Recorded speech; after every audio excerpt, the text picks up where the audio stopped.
Welcome to the Couples Expert Podcast with Stuart Fensterheim, LCSW, your source for the latest tips and practical down-to-earth advice on creating emotionally connected, thriving relationships. Now, here's Stuart. Hi there, it's Stuart Fensterheim, the Couples Expert, and I am glad to be here today recording my next podcast because I just love these podcasts. These podcasts just bring me such joy because I hear from couples throughout our country and, quite frankly, the world that says these podcasts give them some insight and a snippet of what it takes to really change their relationship in having a relationship that's meaningful, significant, and where you know that your partner is there for you. And what we know is that unless you have people in your life that you know you can count on, that you know they have your back, your world is not as satisfying. All the research out there really tells us that each one of us have attachment needs, and these needs are so important that they're fulfilled, that without them, we see our world as dismal. So when you have a partner in your world, in your marriage, in your relationship, that you know you can count on, it just feels like you just could relax, take it easy, and know that even the tough days, even the days that don't go so well, when you get home, you have this warm, loving person waiting for you, and that the two of you can just, it's sort of like Calgon, Take Me Away, if you remember that commercial. This is my wife, take me away. We are on a road, an adventure of a lifetime of love, pleasure, and satisfaction that we know that nothing can pull us apart and nothing can make us feel that the world is not a great place because we have each other in it. And that's what really my mission is. My mission is to help each one of you have that experience so when you're driving home, you know you're going home to a place of love and caring. Today, I want to talk a little bit about a different kind of thing that I use with the couples in my practice, and it's something that brings me such joy, and it's my dog, Ollie. Ollie and I are a pair. We are a therapy team, and Ollie helps me, quite honestly, with the couples that come into my office because they know Ollie's going to be there, and with Ollie's love, his love, they know that they're going to be getting a loving, caring therapist called Ollie Fensterheim. Ollie Fensterheim is a therapy dog that I've had with me now for a few years. But before we get into the podcast, one of the things that I want to make sure I do is wish all you fathers out there a very happy Father's Day, because Sunday is Father's Day. And what we're going to do this Sunday is celebrate the men in our lives. Some of you have difficult relationships. Some of you have relationships that are pretty solid. And some of you are sad because your father is no longer with you. What I want to tell all of you is that this is the day to focus on the positive memories that you have with your father and really let him know how meaningful he is and that he has made your world a better world because he's in it. And if you've been struggling, that this Father's Day is going to be the beginning of a healing and a repairing of the relationship. Because what we know is that we all need our significant caretakers to really be someone that we view as positive in our life if we're going to feel happy and joyful about the love and warmth of those that are meaningful to us. So I want to wish all of you a happy Father's Day and say to my father, actually I have two, my father Alvin, who lives in New York and sometimes Chicago and sometimes Florida, and my stepfather Norman here in Scottsdale, Arizona, that I love you both and I can't wait to celebrate Father's Day with you this Sunday. And Dad, I'll be calling you Sunday, and I wish you well, and I love both of you very much. Take care. Now, let's begin our podcast on Ollie, the therapy dog. Ollie has been with me a number of years now, and he is an integral part of the marriage counseling and the relationship counseling that I do. For those of you that have been here to my Scottsdale office, you know I have a dog bed. As soon as you walk in the door, you can't miss it. It's huge. And his bone is sitting there. Even when he doesn't join me in sessions, he is there. And what I'm going to talk about today is really the benefits that I have found in bringing an animal into my practice and working with the clients alongside me. There's lots of confusion out there between what is animal-assisted therapy and what is just playing with the dog. And they're two very different things. I was about to say they're two very different animals, but the reality is people confuse it. So we're going to talk a lot about that, and I'm going to talk very specifically about how I'm using my therapy dog, Ollie, in my practice to help all of you really understand how beneficial animals really are to your relationship, to your marriage, to your self-esteem, and that without a dog in your life, and I'm biased about this, obviously, without a dog in your life, your world is darker and not as fulfilling as with a dog. Now, some people would tell you they're just a pain, and there's some truth to that. There is a pain that comes with having to walk your dog and feed your dog and do all those things. But when you look at the benefits, and we're going to be talking a lot about those today, there isn't anything that can give you more joy and more pleasure than having that friend alongside of you. So we'll be talking about that. But wait a minute. What do I hear? Oh, that's only Ollie saying he's hungry. One of the things in the essential costs with having a therapy dog is that I have to keep a collection of dog treats. And sometimes what's humorous about this is sometimes when I have my therapy dog there, it gets a little bit loud because he's chewing his chewies and his bones as I'm trying to talk with the folks about their relationship. This, however, has never been an issue for them. It's more been an issue for me feeling bad for my couples. So I want to let you know that having a therapy dog is such a bonding experience for the clients, for yourself, for you as a relationship partner. And I want to really focus on the positives that come with this. There are some challenges in working with a couple with a therapy dog. Number one is you need to be really sensitive to allergies. And as a couple, one of the things you two need to do if you're seeing a therapist that has a therapy dog is inform the therapist on the front end whether there are any allergies or fears.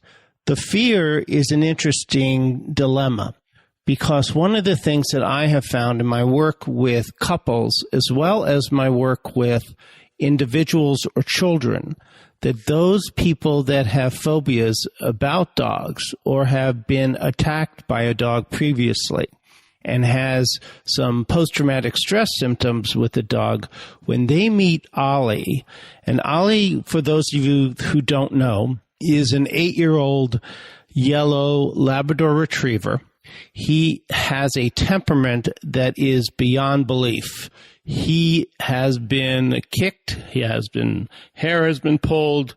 He has done, things have been done to him by young children that is unbelievable. And his temperament is such that he just fluffs it off, no pun intended, and basically just goes about his business. He is the most even-tempered dog that I've ever met. And that is one of the testaments to him and why I've chosen him as a therapy dog. Ollie's history is such that my wife and I, we foster for a rescue called Desert Lab Retriever. And what the organization is about is they take in dogs all over the Phoenix area who are in shelters or at the pound or on a kill list, and we salvage the dogs and they are then brought into someone's home like my wife and mine. And our job is to find an adoptive home. It is a very rewarding thing for my wife and I, and we love doing it. And it's one of the things that really has connected the two of us. And I did a blog on that a while back, so if you want to take a look at that, you're welcome to. It's on my blog on my website, which is www.thecouplesexpertscottsdale.com. So getting back to the therapy dogs and Ollie. Ollie is just an incredible addition to my office. And I think the first thing we need to do is make a distinction between three classifications of dogs. We have service animals that most people are very familiar with. Those are the ones that are there for the blind or deaf or someone who has seizures. Now, these are the dogs that when you walk around the city and you see them with their vests on and you go up and you're about to pet them, you see a big sign that says, please do not pet me, because they're working. That is probably the biggest difference between a service animal and a non-service animal, because whether it's a dog that is an emotional support animal or an animal who is involved with animal-assisted therapy, those signs that should be there says, please pet me, because the touch of the dog and your involvement with it is the whole point of this idea. So you do want to pet those. So if it's a service animal, you never want to pet. And the others, you definitely want to pet. You want to touch, you want to play, you want to do everything that you can with. So if you see a dog with a vest on and it says either pet partners or therapy dog, it is okay to do that. But one of the things about having a therapy dog or an animal-assisted therapy dog in a counseling setting is the touch is really part of it. It has a calming influence. It lowers the blood pressure. It allows you to really feel good about who you are and about your interaction with the animals. So what we want to do is really understand that there are three different kinds of animals: service dogs, emotional support dogs, and lastly, and the one that I'm mostly involved with, is animal-assisted therapy dogs. All three of those are specifically trained dogs for different purposes. My dog Ollie is trained as an animal-assisted therapy through an organization called Pet Partners. Pet Partners is an organization that gives a certification. This is not a dog that just, it looks good, it smells good, it acts well. It has to go through from a specific training. That training is very intensive, and the dog has to have the mannerisms to handle the training. Not only the training, but also the involvement and the exercises that come with the test that you do. And it's a test that is renewed every year or two, depending on the certification. And it's actually a fun test, but your dog has to have the ability to pass it. And what happens is during the test, they put in front of you different situations. So I go into a ring. It's literally you go into a building and the ring is there. And what they have set up already is people and objects that your dog has to maneuver. What that means is one of the first parts of the test is to be able to greet another animal and another human. And the humans need to be able to shake hands and do that without the dogs going and playing and doing anything. The other thing that they will always test you on is all the basic commands: sit, stay, come, etc. But then if you're interested in having a higher level and not just an emotional support dog, what they do is they set up situations. For instance, they put Ollie in a situation where there was a wheelchair. There was a guy with a cane. There was an elderly gentleman who was pretending to have some dementia, and he was bumping into Ollie, and he was kicking Ollie, and he was pulling at Ollie. And Ollie needed to be able to do well and not react and get aggressive or get out of hand. The other thing, and this was probably the hardest one and the one that I was the most nervous about, was to be able to leave something alone. Meaning you want to have a command that says, leave it. And basically, no matter what it is on the ground, they don't go near it. And what I was really stressed about was they would put food. Because for those of you that have Labrador retrievers, they are obsessed with food. And that is part of why they are so attentive, because they really want food. My wife and I jokingly says Ollie likes me more than her sometimes, only because I give him more treats than she does. And that's not really true, because one of the things she does, which is the cutest thing in the world, is when she comes home, she sings to him, and he sings back. And if you think I'm kidding, listen to this clip of my wife and Ollie having a sing-along.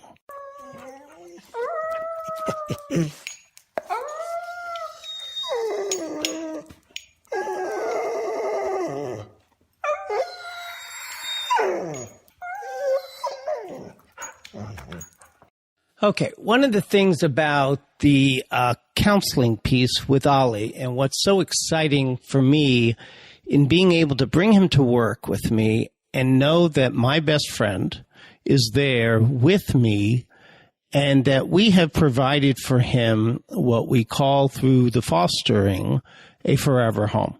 And that means Ollie was a dog that was found on the streets of Chandler, Arizona, by the way, with a buddy of his who was a German Shepherd. And the two of them was basically wandering the streets, causing ruckus, and the police saw them, picked them up, and brought them to the pound, and then my organization found Ollie. I then trained him to be a therapy dog, and now am using him quite often in my office with the couples. But before I did that, I used Ollie in a setting where I worked as a home-based counselor on the Gila River Indian Reservation. There I worked mostly with children and families. And one of the things that was really helpful, particularly kids on the Native American reservations who don't really have a lot of experience with secure, connected relationships, absolutely were able to bond with Ollie. And it was an amazing transformation that I would see with these kids, where they begin to work with me and Ollie, and that together we would develop a specific treatment plan, because one of the unique differences about an emotional support dog and an animal-assisted therapy dog is that they are part of the treatment plan. What that means is, as a therapist, when we develop a goals for the counseling, we have what's called a treatment plan. So let's say our treatment plan is to cope more effectively with getting along with parents or other children, or as a couple, improving your communication with each other. Ollie is a direct part of the reason that this occurs. And we have specific interventions that we will do to help you accomplish that goal using Ollie as one of the parts of the intervention. So a animal-assisted therapy dog is a counselor. He is a part of the treatment team and is being used more and more in different settings in that way. But one of the things that I would find with Ollie, particularly with some of the kids that had physical challenges, who would sort of give up easily and not try as hard as they might to do their physical therapy. When I would walk into the room with Ollie, and this is in the hospital settings because we also did that, the kids would more often than not get up and start pushing themselves so they can get to Ollie. And Ollie allowed them in good spirits to be able to do that.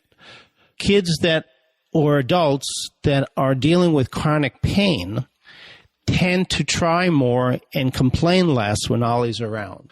My wife and I have this ongoing joke that most of the clients that I work with Ollie on, the couples or the individuals, come to my office more willingly because of Ollie. Because what they get excited about is not seeing me, because I'm just the therapist. But Ollie, as a yellow lab who's lovable, who takes their treats, who gives them affection, who they can touch and prod and hug, is something that they are excited about. And my wife says I need to give him a cut of the pay, and I do, actually. So a little part of my fee goes to, and his reward most days is a McDonald's ice cream treat. We go to McDonald's and he gets a cone. And I actually have some videotape. I don't know if I'm going to be able to find it to post it with the show notes, but I will if I can, of him devouring McDonald's ice cream. I want to talk about that all of this that I'm talking about is not just my hunches. These are research-oriented information that we now have. And what we know that a dog can bring us so much joy and help us in life feel good. The more we're around animals, the more positive people become. Being around animals is so comforting, and it helps with all sorts of emotional feelings of loneliness, feelings of isolation, feelings of depression. And as you can imagine, being in a relationship that's disconnected, there's nothing more isolating, there's nothing more lonely, and there's nothing more depressing. So having an animal there makes your environment more optimistic, that you look and feel better because you know life is better. And interacting, for those of you that have never done this, if you're sort of in this sad, depressed place and you have a dog, and start having a conversation with your dog. Some people, when they see me and Ollie, really see and go, they have this weird look on their face because I absolutely have conversations with him. And he and I interact. And one of the things, the feedback that I got from pet partners who did my testing with Ollie was they saw that, and that alone was part of what had them pass us, because they saw that I was treating him as a member of my family. And dogs are definitely members of your family. And one of the advantages of therapy dogs, for those that have been involved with people that not only, we talked a little bit ago about fear of dogs, but animal cruelty, who don't understand that being cruel to an animal, the problems that suggests, number one, and number two, how wrong that is. Ollie is a good one to help people recognize, because they bond with him. And then they can begin to question their own attitudes about animals and what that means. And also, what's good about dog and animal assisted therapy is if someone is being mean to Ollie, a child, he gives them a quick bark and they know that it's immediate consequence. And that's part of what animal assisted therapy is about, is if in our treatment plan we have setting limits, Ollie helps with that. So interacting with dogs brings up what we humorously call our cuddle hormones. And for those of you that know that I'm emotionally focused therapist, know that in emotionally focused therapy, we talk a lot about those cuddle hormones and that bond and connection with another human being. And I'm going to throw in not only with another human being, but also with an animal, is nothing more fulfilling and relaxing and brings you such a calming effect. Now, think about this. If you and your partner are fighting all the time and there's all of this hostility and negativity, and then you're around a calming influence, you're more apt to be responsive. You're more apt to listen. And what we do in the office is absolutely that. That when couples in my office are fighting, Ollie clearly gets somewhat uncomfortable. And he lets them know by that, by walking away from them or by going up to them and giving one or the other a kiss, that there's something wrong going on here and the environment is tense. And it sends that message to couples.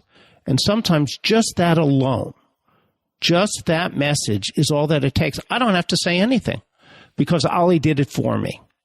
And he's instructed that in those situations, that's what he needs to do. And he does a good job. Petting a dog, just the act of petting the dog is an automatic relaxation response that can reduce, for some people, just doing that can reduce the amount of medicine that people have to take or antidepressants. Animals help all of us become more empathetic. And that, what else are we looking for with couples of being able to understand each other's triggers and helping each other really get vulnerable? Because with emotionally focused therapy, that's what I do. I help couples get vulnerable. And by that vulnerability and connecting at that vulnerable attachment need place, couples feel more in love and more secure with each other. Ollie helps people get to a vulnerable place because the environment is safer with him there. And that your dog, your animal companion, allows you to be more authentic. I see people who are guarded with their partners all the time open up with Ollie. And one of the questions I ask people quite often when their partner and them are having these challenges is, what do you like with your children? Because I hear people, especially men, saying that they're not expressive, they don't talk about their feelings. And my experience with them typically has been that they are talking about their feelings, they are being expressive. Their partner, though, is not hearing it. And then I see them interacting with Ollie, and they're expressive, and they're affectionate. And their wife or husband are seeing the other as cold, not empathetic, not expressive, but yet they're doing it with Ollie. Why? Because they feel safe. So then we can have that other dialogue that says, we need to establish emotional safety between the two of you, because if we do that, you will be expressive, you will be vulnerable, and you will connect on that level. The other thing that Ollie does in terms of the couples that I work with is he encourages couples to interact with one another. There's so many couples that just don't have fun together and don't even have any kind of interaction. What Ollie does is, because he likes to play at times, he's not a player, as I said, but he does like to play at times, that interaction causes couples to interact with one another about throwing the ball, about picking it up, about going to the park. You know, one of the more bonding times my wife and I has is when we go and take Ollie for a walk, and it gives us that 20 minutes or so of time alone, away from the house, away from the phone, away from the busyness of life. And we just can share that very calm experience of taking Ollie for a walk. And it's fun. And we have lots to talk about because of Ollie. I do believe that half of couples' conflicts are about not taking the time to just really focus on the two of you. And having a dog both at home and in the therapy sessions allows couples to do that, to really take a look at what's important and to really understand that connecting with your animal, connecting with your wife, connecting with your children makes the world feel better, have you feel more alive and in good spirits, and feel like your world is just okay. And that you know that things are going to work out because you have important people, important animals in your life, and that the commitment you have to them and the commitment that you have to yourself and to your partner is to be connected, to feel important, to feel like the two of you are in this world together and you're not alone. And there's nothing more rewarding than that. And having a dog as my colleague, as my best friend with me, helping couples do that, there's not a better feeling than that. So I thank all of you. I wish you well. Thank you for joining me again this week. Take care, and I'll see you next time. Bye-bye. Thanks for listening to today's episode with your host, Stuart Fensterheim. You're one step closer to reigniting that fiery passion with your partner. For more information and your 30-minute free phone consultation with Stuart, visit www.thecouplesexpertscottsdale.com. We'll see you next time.